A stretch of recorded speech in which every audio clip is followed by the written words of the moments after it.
Actually, like, it trickled down from my great grandfather to my uncles. Before becoming a shoe doctor, I always wanted to have my own business. I just didn't know what it was.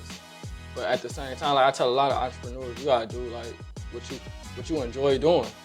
And like what I enjoyed doing since a kid was collecting sneakers. You know, I ended up having like over 80 pair of sneakers before I came to shoe doctor. When it happened, I had just went on a show called Bet on Black. And I came in second place and I won 100K. So that same 100K that I won, I had to give back to my customers to pay for their shoes. I was kind of almost done with Detroit in a sense. And then I just had to ask myself, like, do you quit and give up on what you built, or do you keep building? So I just kept building, and we're still here today. Welcome to the Build Podcast, the show where we talk to the people building Detroit from the ground up. From startups and small businesses to community movements and big ideas, Detroit has always been a city that runs on the strength of its people. I'm your host, Aisha Qureshi, a fellow builder. Let's get into it. There's a lot going on. All right. Well, thank you so much for meeting with me. The Foundies is kind of like a love letter to Detroit. And it's something that we created because we feel like it's very important to use established, successful business owners to encourage other entrepreneurs, startup founders to keep trying. And you have such a cool story. Okay, thank you. I think that bringing visibility to it and other people hearing it, I think that'll encourage other young kids or entrepreneurs to pursue their dreams. So I'm super excited to chat. Man, I'm super excited as well. I love to, share my story and inspire others.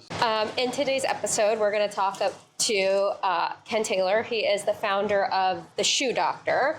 I have to say you have some pretty cool branding. I love the medical jacket. Thank you. I try to fit the part. Yeah, for sure. And like the setting, like surgery area, be very careful cleaning. It's super cute. So Thank you. I love it. So I'm super excited to chat. Man, I'm super excited as well. I love to, share my story and inspire others. Yeah. So I think we should start with the beginning. Okay. Not so far back to conception. Okay. But but I know. So you have a family history of entrepreneurship, right? Yeah. So your great grandfather had a business. Yeah. Tell us a little bit about that. So my great grandfather, Benatrix Rowland, he was the city treasurer of Highland Park for 14 years. Okay. You feel me? So when he passed, he owned about 3-4 businesses in Highland Park. He owned an apartment building. He owned a business where you could come in, you could play arcades. He owned a print shop. He owned a couple properties in Highland Park, and just watching him get up every day and go, be the treasurer and run the money in the city. He actually the person that brought Coca-Cola to Highland Park, and it's still there today. No kidding. Yeah, so just watching him do those things as a kid kind of inspired me to, kind of travel in the same footsteps. Yeah, and what was growing up with a legacy of business ownership, and that's something that a lot of people don't get. A lot of entrepreneurs in our city are, first gen. So what's something that your grandfather taught you that you feel like you carry today as you build the Shoe Doctor? Actually, it trickled down from my great grandfather to my uncles. My uncles owned multiple apartment complexes, and then it trickled down to even my mom and my dad. My dad owned a mechanic shop in Highland Park. Okay. And then my mom owned 3 2-family flats and 1 4-family flat just around the city, and just seeing my mom and my dad get up and be entrepreneurs. I never seen my mom and my dad as a kid go to work for somebody else. Okay. You feel me? So that part always stuck with me as well. That's super cool. And now your kids will see you. Exactly. So it's just the family tradition, just keep on going and going. It all started with my great grandfather. He moved from Alabama to work at Ford when people was coming. That's how a lot of people came to Detroit. Yes, yeah. To work for the big 3. So he came here, got a job there, and then he just became an entrepreneur for himself. Yeah, that's awesome. So when you kind of got this idea, you started this in 2013 out of the trunk of your car. Take us down that road of what kind of triggered you to just say all right, I'm doing this. So before becoming a shoe doctor, I always wanted to have my own business, but I just didn't know what it was. But at the same time, like I tell a lot of entrepreneurs, you gotta do like what you enjoy doing. And like what I enjoyed doing since a kid was collecting sneakers. You know, I ended up having like over 80 pair of sneakers before I came to the shoe doctor. So having all those sneakers, and you know, you wear them, they get dirty, and I started paying attention. We constantly buying the same shoe over and over again. So I decided to take my shoes to the local shoe repair shop in Highland Park. Okay. And it's right on the corner of where I grew up at. I stayed in Highland Park since I was 2. Until I went into I never been in that shoe repair shop, but in my mind, I always thought like shoe repair shops clean gym shoes, you feel me?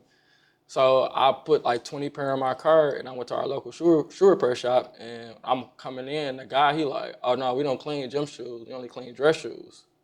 Okay. So that was a shock to me. I'm like, it's a business. I'm like, I stand in line with hundreds of people every weekend, like since I was in 4th grade. So like getting up early in the morning, waking my mama up to go stand in line, the cold, and the heat. To go get a new pair of shoes? Go get the Jordans. Because back then, it wasn't the raffles, it wasn't the bots. Like, you just had to get up and be the first person in line. So that's where my passion came for shoes, like, because I'm a competitive person. So it's like, okay, all I gotta do is wake up earlier than the next person, and I got them, you know, so. So you got in early on like the sneakerhead kind of I was a sneakerhead. I was a sneakerhead. OG sneakerhead. OG sneakerhead. Like my first pair of shoes was Allen Iverson his first pair of shoes that he dropped.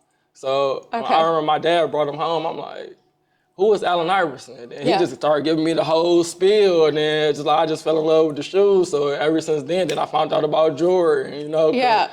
I was born in 91. Jordan retired in 97. I didn't get to see him play, but he started explaining to me who Jordan was. So then I fell in love with his gym shoes, and then I just started collecting. I'm seeing people at the school. I never noticed like Jordans when I was at school until I became a sneakerhead. I'm like, oh, they come out with a pair every other weekend. Like, okay. Yeah. So now I'm about to make my mama give me a pair, me and my brother. So. Right, and they're not cheap, so they're not cheap. You better keep them clean. Exactly, you better keep them clean. So over time, I just accumulated so many shoes, and then I started paying attention. Jordan started coming out the same pair. So I'm like, oh, it's only so many colorways, so I might as well get the ones I got clean, because the new one's about to come out, so I could just wear the ones that I already got in my closet. But when I went to the shoe repair shop, I found out that they don't service gym shoes. So that was like, every entrepreneur, you have your aha moment, and then they tell you like to act on it. Some people don't, some people do. Like, I'm pretty sure you had a couple good ideas in your life, you know, and it's like, do it now. Like, don't think, and that's what a lot of people, they think too hard on stuff. You gotta be the right time, or you gotta have this amount of money. Like, I literally sat in that parking lot and Googled every shoe repair shop in the city of Detroit and Michigan, and nobody cleaned gym shoes. Everybody told me we don't accept gym shoes. Wow. So that and why? Is it just because the fabric is hard to work with? Exactly, like the fabric was hard to work with, and they didn't see the worth in it. But wow. I seen the worth because I've been in 4th grade standing in line with hundreds of people. Like, I know people just from standing in line talking to people that they got over 100 pair of Jordans at home. Like, nobody got over 100 pair of Gator boots and dress shoes, so it was just like, okay. Well, a lot of people don't know is that they can get their shoes clean. So I was at a rap battle, and I'm out there just passing cars out, marketing, you know. Boots on the ground is the best way to, you know, just meet people and introduce your brand. Yeah. So I'm like, the perfect thing would be go to this rap battle. It was a URL rap battle with Detroit artist. Dang, what's his name? Biggest rap battler from Detroit. What's his name? Calico. Okay. Okay, look, Calico. My bad, bro. You know, so I was at Calico rap battle, and I was like, it's the perfect thing just to get the name out. Yeah. And so DJ Drama, he walking in because he was the host, and I tried to give him my business card, and he kind of like brushed it off. No offense to him, but he was in motion, you know, walking in. So his wife was like, I'll take it. So about a week later, his wife showed up to the shop with DJ Drama. I'm like, dang, DJ Drama. She's like, I took your business card. And she was like, we was at the mall, and I watched this man buy the same pair of shoes 5 times. And she was like, you know, you could just get all those clean. So they brought in those same 5 pair of shoes that he was about to pay $1,500 for. You feel me? And only charged $65 for designer shoes. So you just spent the fraction of the price to get 5 pair clean instead of buying a new pair. Yeah, You know? and you don't have to break them in again. Exactly. So that's just the basis of the business. Like, a lot of people don't know that you could come get your shoe service because this is a brand new industry. Like, even on the tax, when you file your taxes, I had to put other because this industry really not recognized yet. So you started it like so many other great entrepreneurs then. Like, you saw a need that you had actually. Facts, you right. saw a gap and you decided to fill that need, and it's been wildly successful, which is amazing. Man, it's amazing. Like, it's definitely been a roller coaster ride. Grab that pony. Cut that off. Okay, back again. But anyway, okay, so yeah, you found a need in the market, and it's been wildly successful. Yeah. And as you so 2013 is, we're going back there. Okay, yeah, let's go back. So that's when you saw the need, you passed out your business card, and that's kind of when it kicked off, or when did it really like? It actually kicked off the same day that I thought about it because, what I didn't realize is by me standing in line with all those sneakerheads over the years, and Instagram just had came out. So, you know, people online, we exchanging our Instagrams and stuff. So I'm exchanging my Instagrams every weekend with sneakerheads. Yeah. So majority of my following when I first started was sneakerheads, you feel me? So when I had the idea, like, okay, nobody in Michigan cleaning gym shoes, the first thing popped in my head was Shoe Doctor. I don't know why. And it just was like, that's a great name. So I took all the pictures off my Instagram and I just made my name Shoe Doctor. And then those same 20 pair that I was trying to drop off, I went home and cleaned myself. And then I did the before and after pictures and I posted them like, if you need your sneakers clean, call this number, I'll pick them up and clean them. And by me having the loyalty with the sneakerheads that everybody know me, like, so I already had the trust there. Yeah. So that same day, like 7 people called me to pick up their shoes. Wow. That same day, it blew my mind. I'm like, so this is a real need, you feel me? So they called me to pick up the shoes. I did the before and afters, and then it just kept going and kept going. And that's why I said I was out the trunk of my car because I get off work, and then I go pick up people's shoes, clean them at home, and then I drop them off the following day. So it was just like. So next day service. Next day service, and I used to be working till about 3 or 4 o'clock in the morning, cleaning shoes, get up to go to work at 6:30, and it just became a ripple effect. And that's why I tell a lot of entrepreneurs, like, don't quit your day job until your side job making more than your regular job. But me at the time, I was kind of scared to quit my job because it came with benefits. I had a great paying job, and I just didn't want to quit, but I ended up getting fired on my birthday. And and it forced me to be like, okay, either go put in some more job applications or take this side Shoe Doctor thing that you're doing and take it serious. So ever since that day I started taking it serious, it really started amplifying. So I ended up going to get me a suite inside the Greenfield Plaza. Then I had a suite for like 3-4 months. And then I looked up, the whole suite was filled up with gym shoes to the point where we can't really move around because there's so many shoes in here. So the owner of the Greenfield Plaza, he like, you're gonna have to get a bigger space. I didn't really want to get a bigger space because I didn't want to pay more rent. I didn't really understand business back then because I didn't go to school for business. So I'm just like, no, I'm not paying more rent. I'm cool with this space. Yeah, you want to pocket as much money as you can. Exactly. So I ended up moving downstairs and got more space. Then I ended up growing out of that space. And then I ended up partnering with a lady that owned the dry cleaners. That's how we in the old dry cleaners today. That's where the idea came from. That's where it birthed from, me just partnering with her. With her dry cleaners, I had half of a dry cleaner. She cleaned clothes, I cleaned shoes.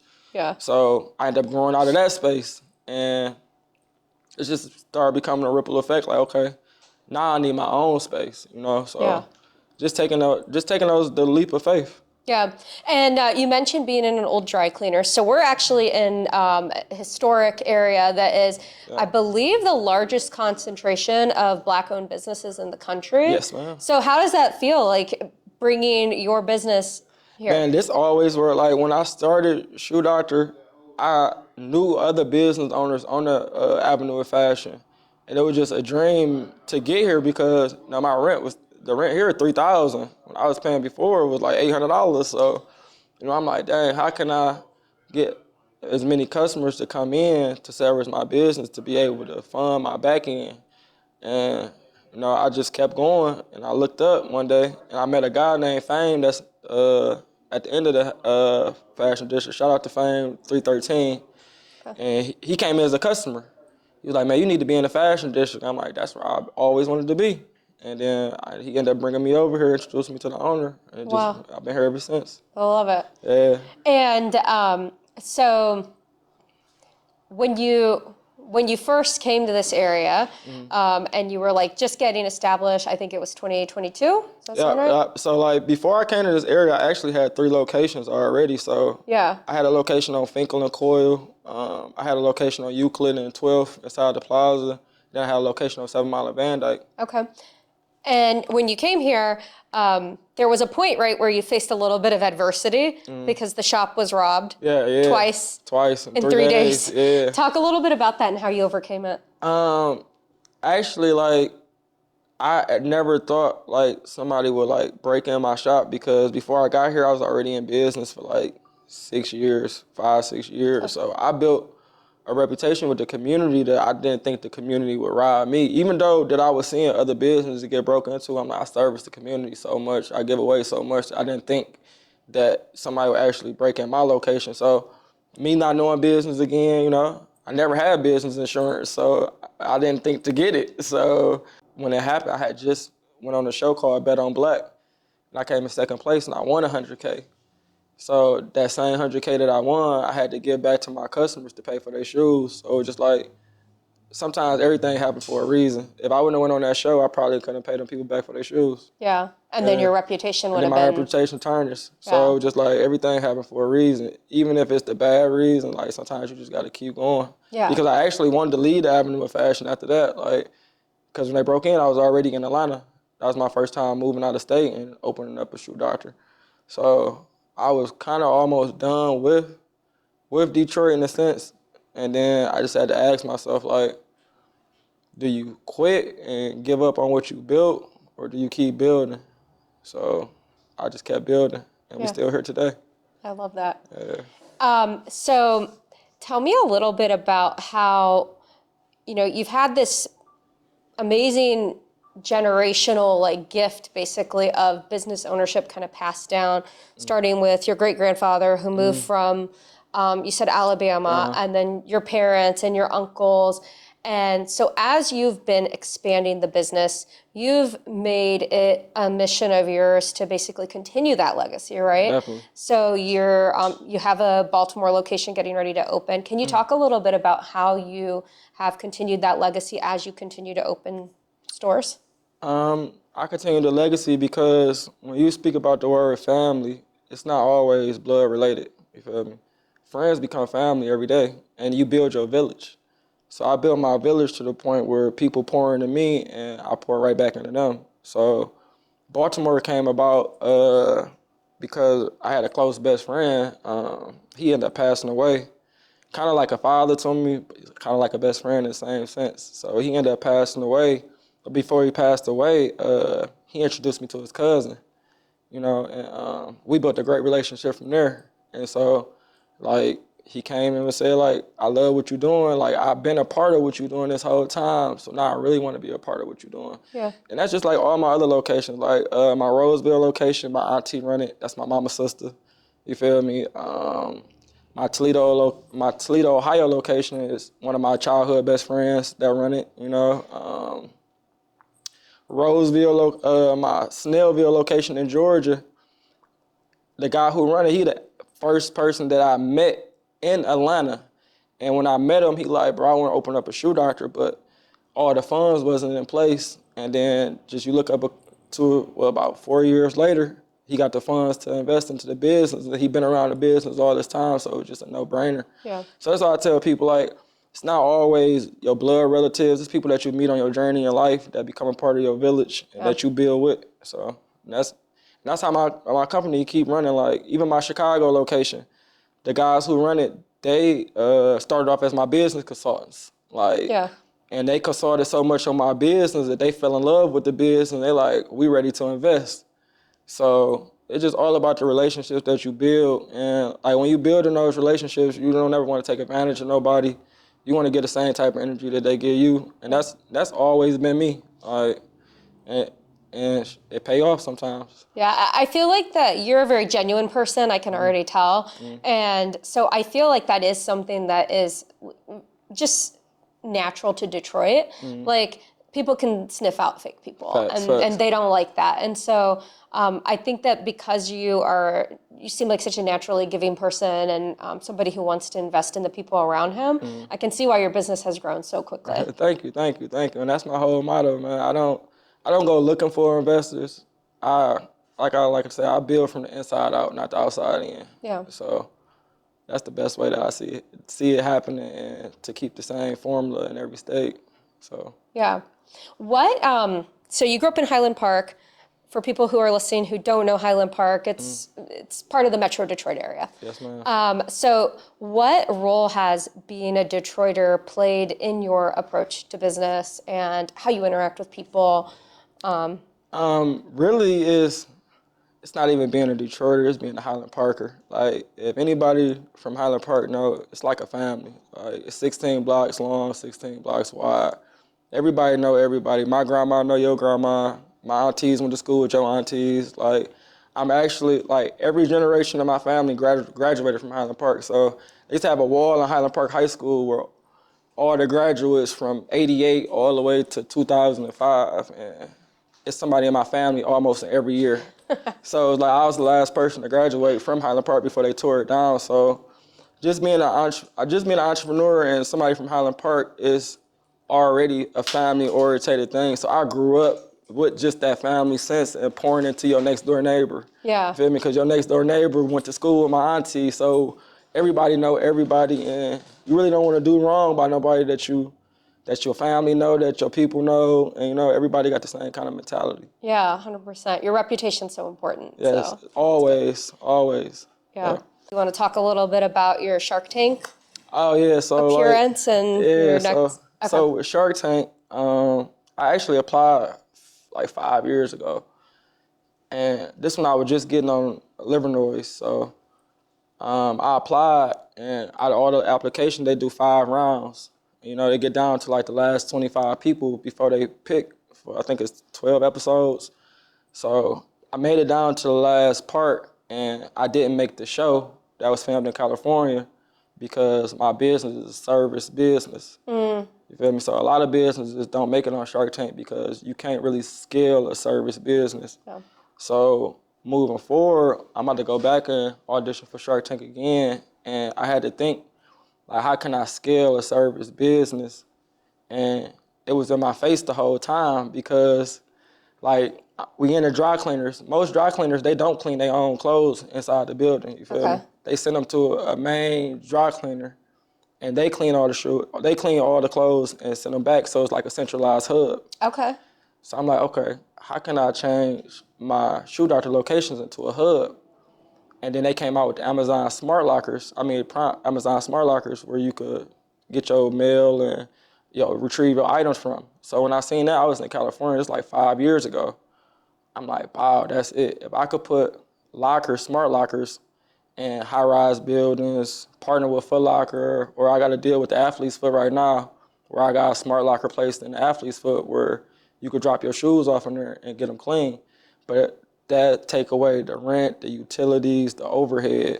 Yeah. And now I'm receiving shoes from each side of town without having to open up multiple locations and have employees there. So I changed my shops into centralized hubs and put the smart lockers out. So that's what my pitch is for Shark Tank, $200,000 for 10% to deploy 15 smart lockers inside high rises.